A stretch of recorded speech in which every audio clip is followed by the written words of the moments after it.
अब शुरू होने जा रहा है देश का सबसे बड़ा मुकदमा, आपकी अदालत।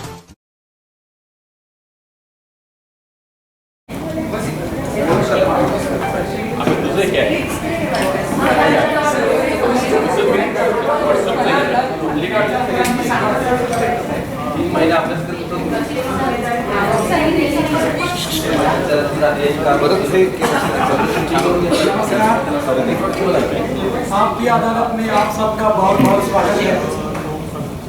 अगस्त की सुहानी शाम है और आज जो मेरे मेहमान हैं वो किसी का भाई किसी की जान है। कभी मिस्टर परफेक्शनिस्ट है तो कभी जिंदा दिल इंसान है। जैंट कपल ग्रुप की शान है, आपका चहीता अभिजीत शाह है। Please welcome mister Abhijit Shah.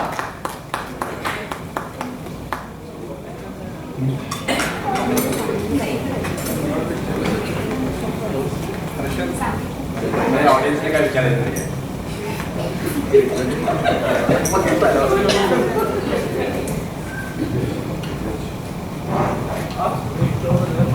और आज इस शो के जज हैं देश विदेश में कॉन्फ्रेंसेस करने वाले दुनिया के मशहूर स्किन स्पेशलिस्ट जिनके काम को डिस्कवरी चैनल ने भी सराहा है। स्वागत करते हैं डॉक्टर अमित भाई शाह।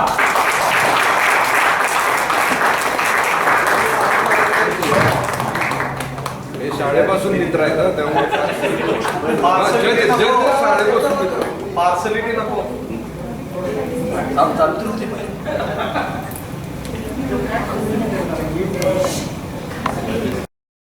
इल्जाम शुरू करें मिस्टर अभिजीत शाह पर। हम इज्जत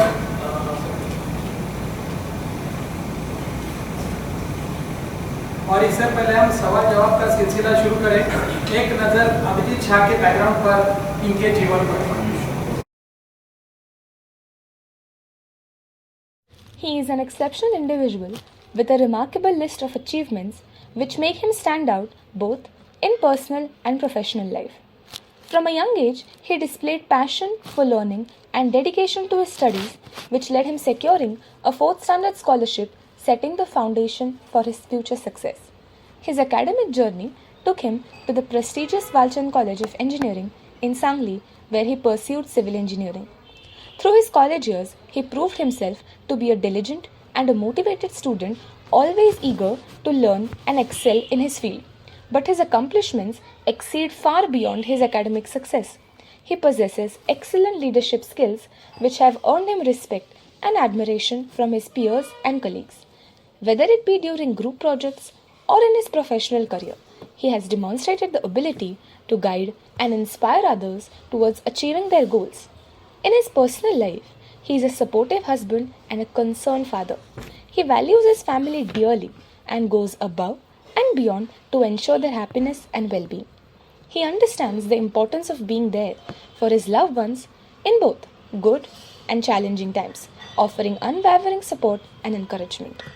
One of his most admirable traits is his punctuality and work ethic. He recognizes the significance of being on time and respecting others' time, which has earned him a reputation for reliability and trustworthiness. His dedication to his work is evident in every project he takes on, consistently putting in the effort to deliver high-quality results. Overall, he is a well-rounded individual with a strong academic background, excellent leadership qualities, and a deep commitment to his family and responsibilities. His combination of intelligence, compassion, and dedication makes him a truly remarkable person whose positivity impacts the lives of those around him.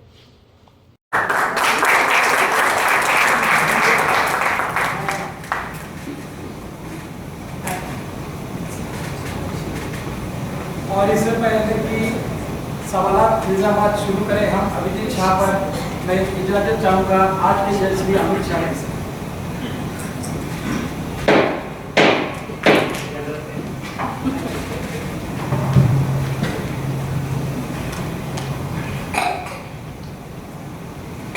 Albert Pinto को गुस्सा क्यों आता है? गुस्सा आपकी नाक पे रहता है। मैंने सुना है आप अपने क्लाइंट्स को भी नहीं छोड़ते। क्लाइंट तय किए गए टाइम पे अगर नहीं आता है तो आप उसकी राह न देखते हुए निकल जाते हैं, आपका क्या है? जेवण मिळणार नाही मयूर तुला. Hello. Sayyid, thanks for calling me here, first of all.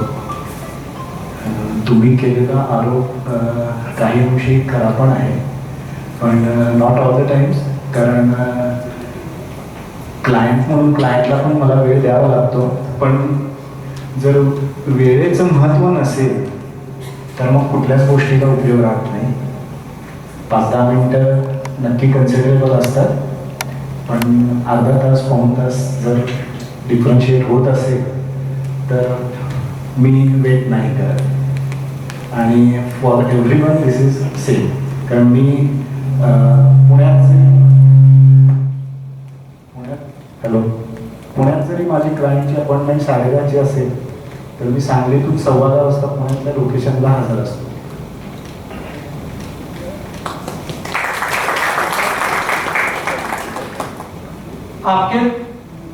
आपके दोस्त भी आपसे डरते हैं, आपके पीठ पीछे आपको काका कहकर चिढ़ाते हैं, लेकिन आपके सामने बोलने से डरते हैं. इतनी दहशत क्यों भाई? इट इज नॉट दहशत, पण बॅकएंडला त्यांनाही जेव्हा मी नसतो तेव्हा जाणवतं की मी नसल्यामुळं त्यांच्या गोष्टी मेस होतात. आणि आता ऑडियन्स मधनं यस पण आलेलं आहे.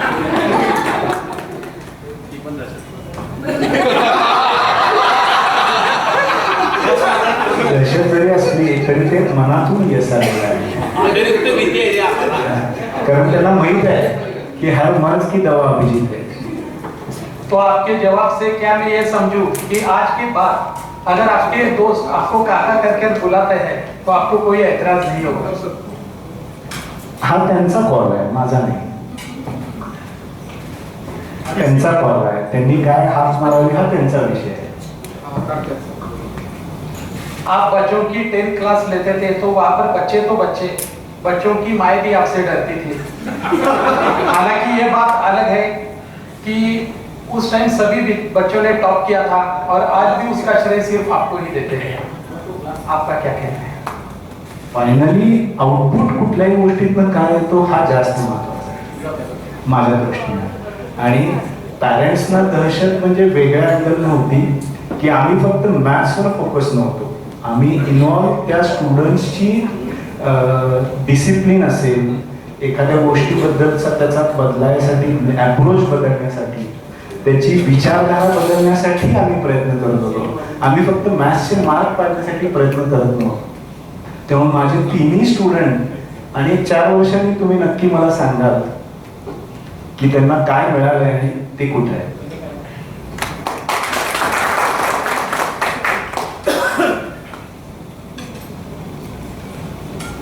हमने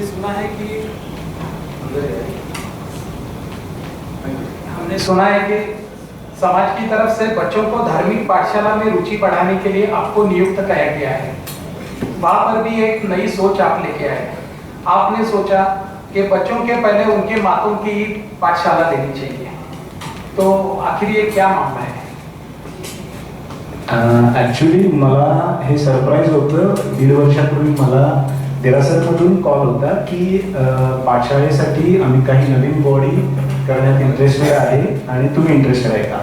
मला हा कॉल हा मुळातच अपेक्षित नव्हता की ऑन व्हॉट ग्राउंड. कारण माझा जैन धर्मावर विश्वास आहे, मी पाळतो, पण जेवढं लोक जैन धर्म पाळतात तेवढा मी स्वतः नाही पाळत. ऑनेस्टली स्पीकिंग, मी माझ्या लहानपणी पाठशाळा नक्की केली आहे, पण मागच्या काही वर्षात जैन धर्माबद्दलचं वाचन किंवा त्याचं माहिती खूप सारी होती. त्यामुळं जैन धर्म आणि आपलं ॲक्च्युअल एज्युकेशन ह्याच्यामध्ये कनेक्टिव्हिटी होऊ शकते हा एक डोक्यात विचार होता. आणि ती मला अपॉर्च्युनिटी वाटली की नक्की यातून आपण कनेक्शन्स करू शकू. पण जेव्हा आम्ही पाठशाळेत गेलो त्यावेळी तिथं दिसलेल्या गोष्टीवर आम्हाला असं लक्षात आलं की मुलं येण्यासाठी नक्की इंटरेस्टेड आहेत, पण थोडंसं काउन्सिलिंग पालकांचं झालं तर गोष्टीत खूप वेगळा बदल घडू शकतो. कारण नॉर्मली मुलं आपल्या पालकांना फॉलो जास्त करतात. जे हे ऑब्झर्व आहे की लहान मुलं असू देत मोठी असू देत, मुलं घरात आपले आई वडील कसे वागतात, आपले आई वडील कसे बोलतात, आपले आई वडील रोज पेपर वाचतात का, आपले आई वडील टीव्हीवर कुठलं जास्त चॅनल बघतात, ह्या सगळ्याचा इम्पॅक्ट मुलांवर होत असतो. आणि आपण पालक म्हणून ही गोष्ट खूपदा दुर्लक्ष होते की अरे आपण नेटफ्लिक्सवर काय बघतोय, तर ऑटोमॅटिकली मुलांचा त्या गोष्टीकडे कल वाढतो. म्हणजे वेगवेगळे सिरियल्स असतात, हा पर्सनल लाईक आहे, पण जर तुम्हाला मुलांच्या ती ॲबिलिटी निर्माण करायची असेल वेगळी, तर फक्त मुलांना सांगून होणार नाही, ती आपल्यापासून स्टार्ट करायला पाहिजे. दिस इज व्हॉट आय फील की जर मुलांना मला मॅथ्समध्ये इंटरेस्ट करत असेल तर आधी मला मॅथ्स यायला पाहिजे, मी त्याच्यावर बसलं पाहिजे. मला ट्रेकिंगमध्ये इंटरेस्ट असेल तर ऑटोमॅटिक माझ्या मुलांना ट्रेकिंगमध्ये इंटरेस्ट येतो. म्हणजे आपले आई वडील असतात त्यातले 60 ते 70% गुण मुलांकडे येतातच. मग तुम्ही जर थोडंसं जैन धर्माकडे वळला, थोडंसं तुम्ही पाठशाळेत गेला, काही आपले मंत्र आहेत, म्हणजे आम्ही त्याच्यावर मी रेखा काकींशी खूप डिस्कस केलं होतं. म्हणजे आम्ही महाराजसाहेबांना पण भेटणार होतो की थोडंसं असं म्हणतात की मधाचं पोट चाटल्याशिवाय माणूस जवळ येत नाही. तर तो थोडासा कन्सेप्ट होता आमचा की डे टू डे लाईफमध्ये खूप छोटे छोटे इश्यूज असतात आणि ते जैन धर्माच्या मंत्राच्या प्रभावानं कमी होतात, पण हे फक्त ऐकून माहित आहे खूप जणांना. तर त्याचा प्रयोग करून लोकांना त्याचे एक्सपिरियन्स द्यायचे. जे फॉर एक्झाम्पल उलटे नौकार आणल्यानंतरचे काही वेगळे परिणाम आहेत, काही जणांना माहीत असतील, आय डोंट नो. कुवसंग्राम स्तोत्राचे वेगळे परिणाम आहेत. तर आम्ही त्याच्यावर एक हे तयार केले की महाराजसाहेबांना कन्व्हिन्स करून हा आपल्या समाजात थोडा रोटेट करायचा की जेणेकरून फॅमिली मेंबर्सना त्याचा पहिला एक्सपिरियन्स आला तर आई वडिलांना जर त्याचा अनुभव आला तर ते ऑटोमॅटिक मुलांना मोटिवेट करतील. ह्या ग्राउंडवर आम्ही ते इम्प्लिमेंटेशन चालू केलंय. थोडंसं लेट आहे, अजून त्याला वेळ लागणार आहे, पण हे खूप बेसिक लेवलला आम्ही ते तयार केले. आता त्याचं इम्प्लिमेंटेशन तुम्हाला 1-2 वर्षात नक्की दिसेल.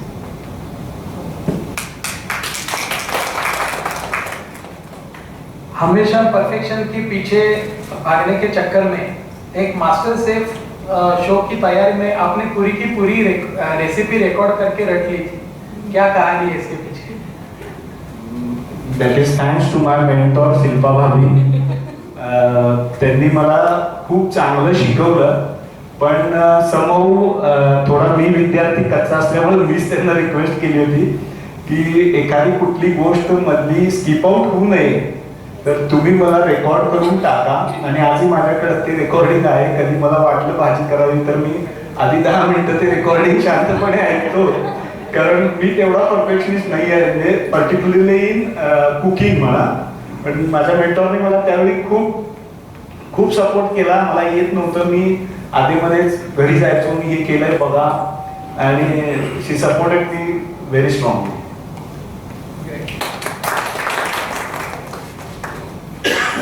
कहते हैं कि एक कामयाब इंसान के पीछे एक औरत का हाथ होता है, लेकिन यहाँ पर एक कामयाब औरत के पीछे उतने ही कामयाब पति का हाथ है.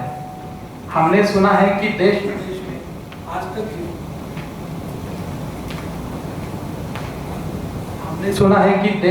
में आज तक जितने भी पेपर प्रेजेंटेशंस भाभी जी के हुए हैं और जिस तरह लोगों ने उन्हें सराहा है, वह सिर्फ और सिर्फ आप ही की मोटिवेशन सपोर्ट के बदौलत कि ये कामयाबी उनको मिली है. आपको इसमें क्या कहना है? It's a big story actually.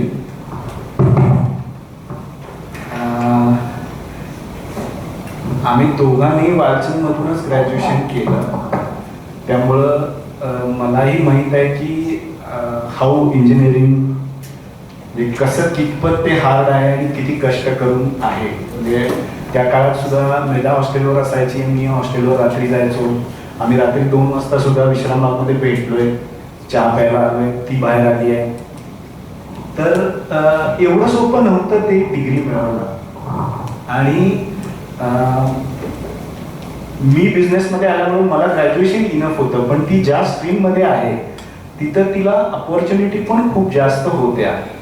आणि at the end of the day आम्ही दोघं एकाच गाडीची 2 चाकं आहे, त्यामुळं कुठलंही चाक पुढे झालं तर at the end of the day ती गाडीच पुढे जाणार आहे आणि तिला अपॉर्च्युनिटी मिळतात, तर ती खूप आनंदाची गोष्ट होती आमच्या दोघांसाठी पण. इनिशियल फेजेसमध्ये थोडंसं ती स्वतः घाबरत होती की आपण नको लीड घ्यायला, पण मी तिला नेहमी म्हणायचो की नाही, संधी परत येत नाही आयुष्यात आणि आलेली संधी ओळखून तुम्ही जर ग्रॅब केली तर तुम्ही नक्की पुढे जाल. 2015ला तिचा नॉर्वेला पेपर सिलेक्ट झाला होता आणि तिची इच्छा नव्हती, पण मी म्हणत होतो की नको, कारण मला एकच गोष्ट दिसत होती की नोबेल पीस प्राइज ज्या हॉलमध्ये दिलं जातं त्या हॉलमध्ये त्यांची सेरेमनी होती. मी म्हटलं तर this is biggest opportunity in the life की ज्या हॉलमध्ये नोबेल पीस प्राइज आणि coincidentally Kailash Satyarthi from India आणि मलायला युसुफजई, ती मुलगी बहुतेक पाकिस्तानची होती, त्या दोघांना त्या वर्षीचं नोबेल पीस प्राइज मिळालं होतं आणि आम्ही टीव्हीवर पाहिलं होतं. आणि त्याच हॉलमध्ये जेव्हा आम्ही गेलो तेव्हा त्या गोष्टीला शब्द नाही आहे. आणि त्याच्या मागचा सुद्धा इव्हेंट सांगतो आम्ही. तिची कॉन्फरन्स हैदराबादला होती आणि आम्ही हैदराबादला गेलो होतो आणि आमचं ऑलमोस्ट जायचं नाही असंच ठरलं होतं. तर आमच्या एका मित्राने एका रात्रीत आमची तिकीट काढून आम्हाला दिली की अरे तुम्ही वेडे आहात, अशी अपॉर्च्युनिटी तुम्हाला परत मिळणार नाही आणि तुम्ही ही अपॉर्च्युनिटी सोडू नका. आणि फ्रॉम दॅट डे म्हणजे आम्ही असं ठरवलं होतं की तू फक्त पेपर लिही, तुझा पेपर सिलेक्ट होईल त्या देशात आपण जायचं. कारण हा माझ्यासाठी एक नवरा म्हणून खूप अभिमानाची गोष्ट होती की माझा स्पाऊस एक वेगळ्या लेवलला काम करतंय. आणि मला सांगायला आवडेल नक्की की त्या सायंटिस्टचं नाव अलेक्झांड्रो मार्गरा. तर तो त्यावेळी 33 वर्षाचा होता. त्याच्या नावावर 22 पेटंट आहेत आणि त्याची 2 देशात पोस्टडॉक झालेली आहे. आणि त्याचा जो रिसर्च होता तो मेधाने इम्प्रूव्ह केला होता. आणि ही वॉज सो सरप्राईज की US मध्ये 1 तास तो तिच्याशी बोलत होता की तू हे कसं केलंस. तर दॅट वॉज म्हणजे हे जे प्राऊड मुवमेंट आहे हे आयुष्यात परत नाही येऊ शकत. त्यामुळं आम्ही आजही मी तिला म्हणतो की तू आता परत पोस्टडॉकसाठी यू ट्राय, तुला कुठेही मिळेल, जर्मनी, स्वित्झर्लंड, आपण 3 वर्ष जाऊन राहू, डझंट मेक डिफरन्स. कुणाचं तरी नक्की पुढे जाणं होतंय at the end of the day. आणि माझ्यासाठी असं काहीच नाही की छापा काटा आहे. आम्ही छापा जरी पडला तरी ती मी दोघेही जिंकणार आहोत, काटा पडला तरी दोघेही जिंकणार आहोत. लेकिन हमने सुना है कि इस चक्कर में आपने कई अपने काम भी छोड़ दिए हैं या उसका भी सैक्रिफाइस किया है या नए काम मिल रहे थे, आपका भी वो दौर था, उसमें आपने कुछ जगह पे सैक्रिफाइस करके भाभी जी को प्रमोट किया है, उसके बारे में. डेफिनेटली. आणि का नाही करायचं म्हणजे at the end of the day me disturb राहणार आणि मी वेळ देऊ शकलो नाही आणि आम्ही जर जाऊ शकलो नाही तर तिनं केलेल्या कामाचं रिटर्न नक्की मिळणार नाही. आणि त्या बाबतीत मी स्वतःला भाग्यवान का समजतो, माझा लाईफ पार्टनर आणि बिझनेस पार्टनर हे मला देवानं खूप भारी दिलेले आहे. त्यामुळे मला दोन्ही फ्रंटवर मी कधीही काळजी नसतो. मला कधीही त्या गोष्टीचं कधीच टेन्शन नाही. माझे ऑलमोस्ट सगळे स्ट्रेस ही 2 माणसं एवढं भारी रिलीव्ह करतात, त्यामुळे मला त्याची कधीच गरज नाही आहे. आणि बिझनेस म्हणाल तर माझं हे मत आहे, माझ्या कपाळावर लिहिलेलं कुठं जाणार नाही आहे, त्यामुळे मी त्याची फार काळजी करत नाही. पण हे जे आज आम्ही जर नॉर्वेला गेलो नसतो तर आम्ही US गेलो नसतो, आम्ही आणखीन तिचे जे काय पेपर्स झाले इंडियात झाले ते कुठंच गेलो नसतो, का तर आम्हाला ते कळलंच नसतं की नेमकं हे काय आहे. आणि आज तुम्हाला सगळ्यांना आश्चर्य वाटेल, इम्पिरियल कॉलेज ऑफ इंजिनिअरिंग लंडनचे प्रिन्सिपल मेधाला पर्सनली ओळखतात. पर्सनली ओळखतात. या 6 वर्षात जे काय तिनं कष्ट केले त्याचे जे काय तिला मिळालेले क्रेडिट्स आहेत ते मी सांगू शकत नाही की काय आहेत. ते बियॉन्ड इमॅजिनेशन आहे आणि त्याचे रिझल्ट कमी इयर्स मध्ये नक्की दिसतील की तिनं काय काम केले. मग जेव्हा ह्या लेवलला आपण विचार करत असतो तेव्हा सांगलीसारख्या शहरातले 2-3 प्रोजेक्ट जर गेले तर डझंट मेक डिफरन्स ना. इम्पिरियल कॉलेज ऑफ लंडन हे जगातलं इतकं रिनाऊंड इन्स्टिट्यूट आहे आणि त्याचा जर प्रिन्सिपल तुम्हाला पर्सनली ओळखतो तर त्याच्यासमोर माझे 10-20 लाख रुपयाचे इन्कम देणारे जर मी सॅक्रिफाईस केले तर दॅट इज लाईक मी त्याला इम्पॉर्टन्स दिला असतं तर माझ्यासारखा वेडा मीच ठरला असतो. Great great. जनता में से कोई सवाल करना चाहता है?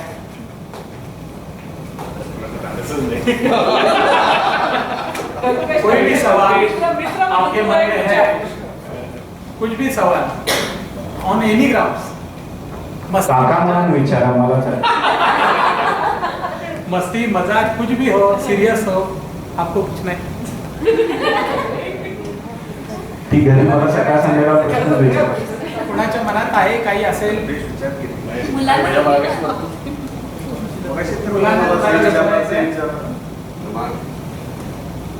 काही प्रश्न विचारायचा आहे कुणाला?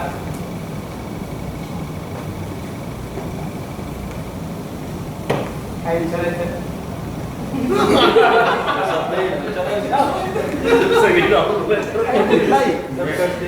कौन सा भी हंसी हो, मजाक हो या नॉलेज का हो, कोई भी किसी के मन में है?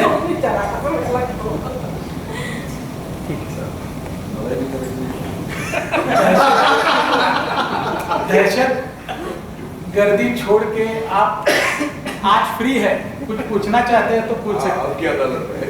ये आज आपकी अदालत है. ओके.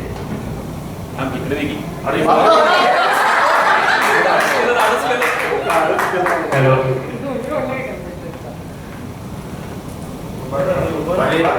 आता आपकी अदालतच आहे तर नेहमी राहिला प्रश्न, पहिलं प्रपोज कोणी कोणाला केलं? मेधानं तुला केलं का तू मेधाला केलं? ऑब्विसली मी केलं. वा क्या बात आहे. ऍक्च्युली खूप मोठी स्टोरी आहे. आता ते सुभाष घईंना आम्ही ते सगळा डेटा दिलाय. 2025ला त्याच्यावर पिक्चर पण येणार आहे.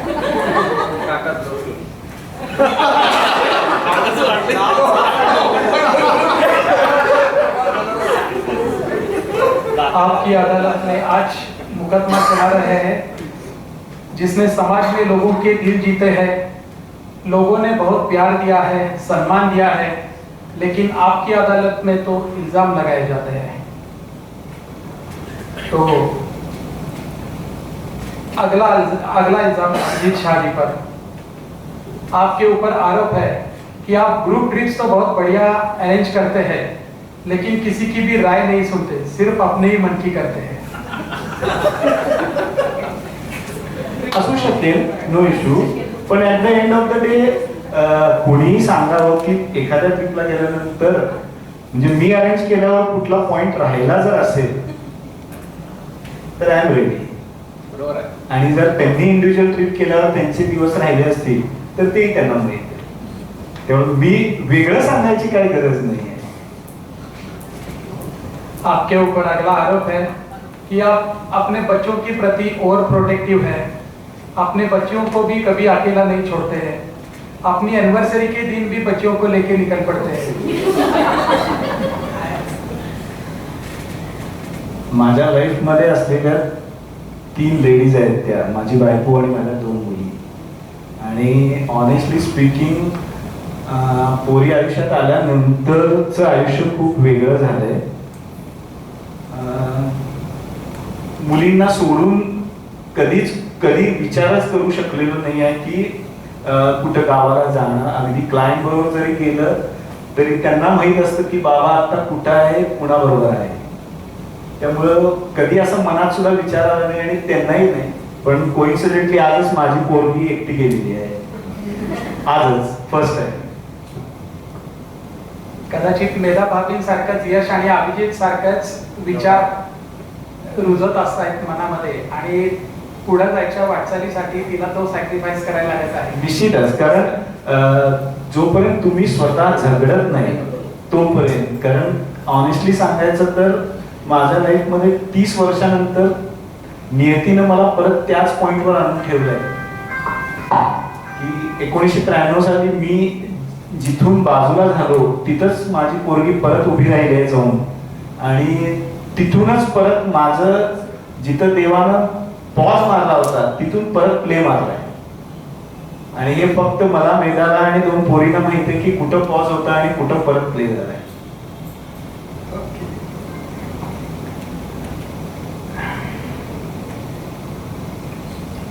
एक बंगला बने न्यारा, लोगों के घर तो बहुत सुंदर सुंदर बनाते हैं, आपका कब बनेगा? ऍक्च्युली तुमच्या समोर ही चर्चा झाली आहे, त्याचं खरं उत्तर ऍक्च्युली खूप वेगळं आहे. आमचे एक जवळचे स्नेही आहेत की जे वास्तू कन्सल्टंट आहेत ते, आणि माझे बरेच मित्र मला म्हणत असतात. पण खरं सांगायचं तर माझं घर जे आहे दॅट इज फिमेल प्रॉपर्टी, आणि तिथं काय आहे, स्त्रीचा उत्कर्ष जास्त आहे ऑनेस्टली. आता माझ्या घरात 4 मेंबर आहेत, त्यातले 3 फिमेल आहेत. मग 3 जणांचा उत्कर्ष होणं फायद्याचं का एकाचा उत्कर्ष होणं फायद्याचं, हे जर मॅथमॅटिकल कॅल्क्युलेशन मला समजतंय तर मी कशाला स्वतःच्या पायावर दगड मारून घेईन. आणि 2 मुली माझ्या कुठं जाणार आहेत मला माहित नाही. It is very easy to lock my flat, गाडी काढा आणि निघून जावा. तो बंगला बांधा, त्याला लॉक करा, त्याची काळजी घ्या. फार नो नाही, हे प्रॅक्टिकल कॅल्क्युलेशन आहे आणि आय एम ब्लेस्ड, गरज नाही आहे. त्यामुळं मी विचार करतोय की 3+1 मध्ये 3 जणांची प्रोग्रेस जर झाली तर मला जास्त आनंद आहे. त्यामुळे I am following that rule.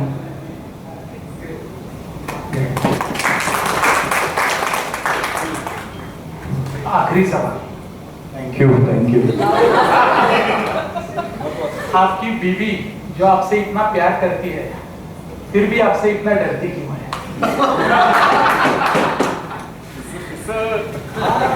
डर जो आहे हा तुम्हाला डर वाटतोय, तिला नाही वाटत. पहिली गोष्ट का तर तो कारण तिला ना अनेकदा अनुभव आहे की मी काली जवान आहे, मी बोललेलं कधीही खोटं होत नाही. आज सुद्धा तिला सांगितलं होतं 6च्या कुठल्याही परिस्थितीत त्यांची बस पोहोचत नाही, तू बघ. ती म्हटली नाही 5 वाजता बस पोहोचणार आहे. तिनं 6:15 मला मी सांगितलं आता पोहोचलो म्हणून. मी तिला फक्त घड्याळ दाखवलं. त्यामुळं तिला माहित आहे की मी काय बोलतो किंवा मला आलेला एक्सपिरियन्स काय आहे. पण ती ट्राय करते दरवेळी बॅटल करायचा किंवा लढायचा, आणि मी एन्जॉय करतो. पण at the end of the day तिची पिसं निघतात. त्याला मी काय करू शकतो. तुम्हाला काय म्हणायचं? घरी जाऊन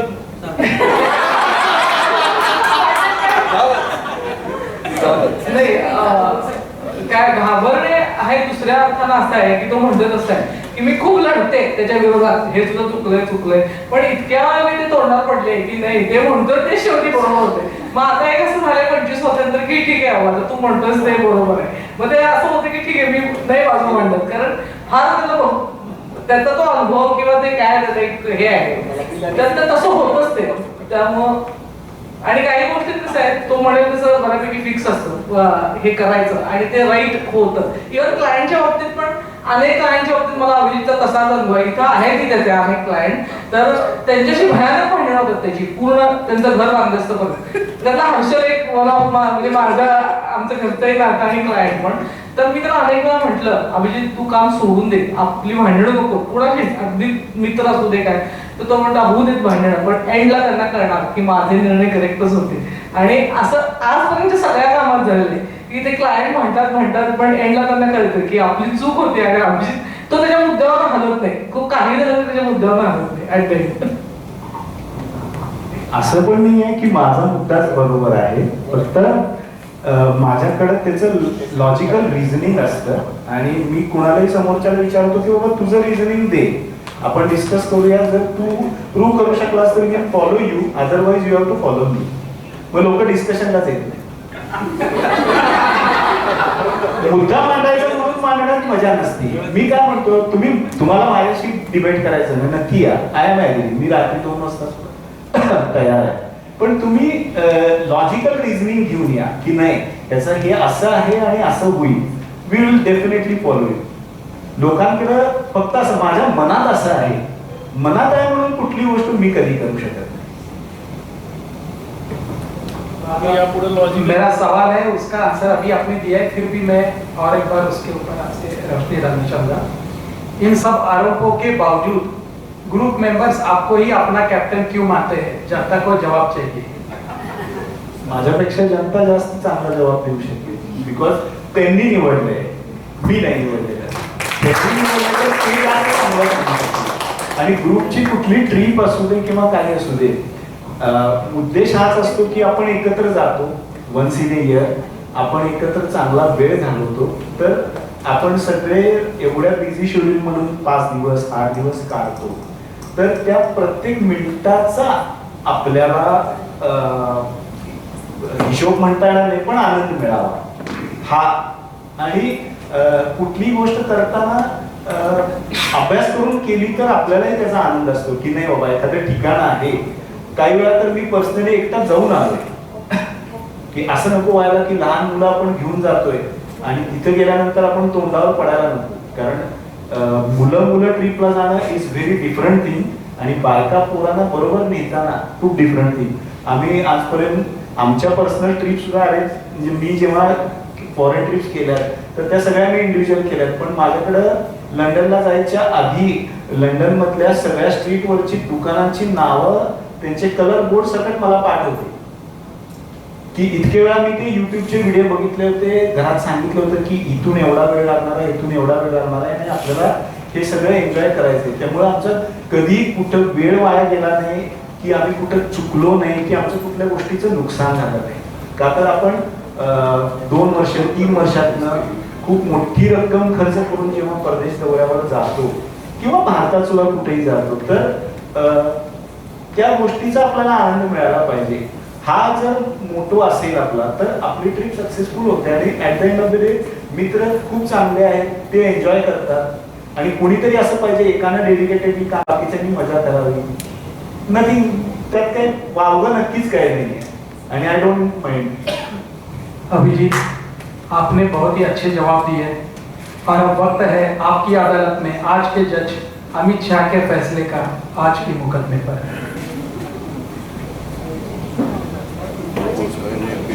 आज की अदालत के आज के मुख्य आरोपी मिस्टर परफेक्शनिस्ट अभिजीत शाह, इन पे कुछ आरोप लगाए गए.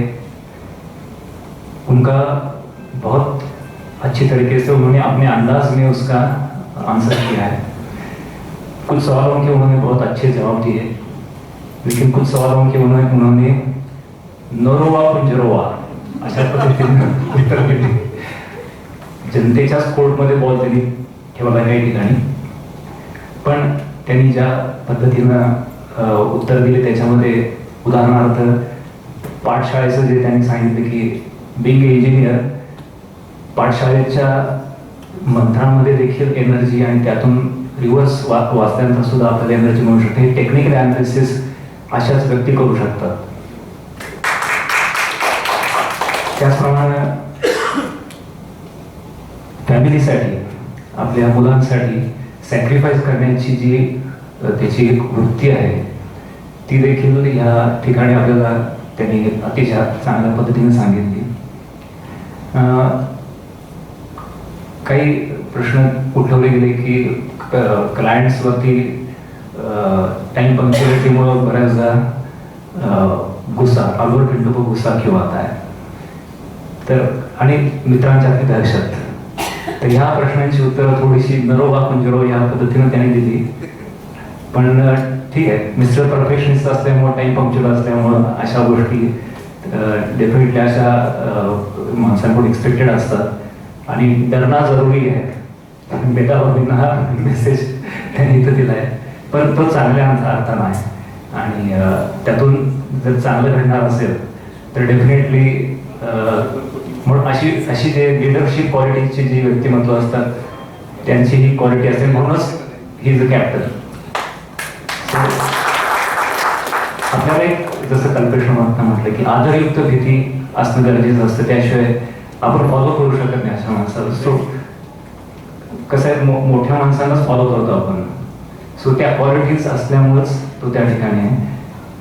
त्यामुळं at the end of this discussion you come out as a ideal husband, ideal parent and a very good friend of friends and the person who follows the ethics in the business. So we conclude with this and आज के आपके सब आरोप यहाँ पे बर्खास्त किए जाते हैं, आपको बरी किया जाता है. तर जाता जाता एक आणि गोष्ट तुम्हाला सगळ्यांना सांगायला मला आवडेल. आम्ही एक नवीन प्रोजेक्टवर काम करायला आलो आहे. न्यू जनरेशन म्हणजे जे नवीन बॉर्न बेबी येणार आहे, तर नाउडेज गर्भसंस्कारावरचा एक हे आहे. तर आम्ही त्याच्यावर वास्तू, गर्भसंस्कार आणि जैन धर्माचे मंत्र ह्याचं कॉम्बिनेशन करून जे अपकमिंग कपल्स आहेत ज्यांना चान्स घ्यायचा आहे त्याच्यावर आम्ही काही प्रोजेक्ट काम करायला होते आणि you will come to know very soon a new venture from us. Thank you.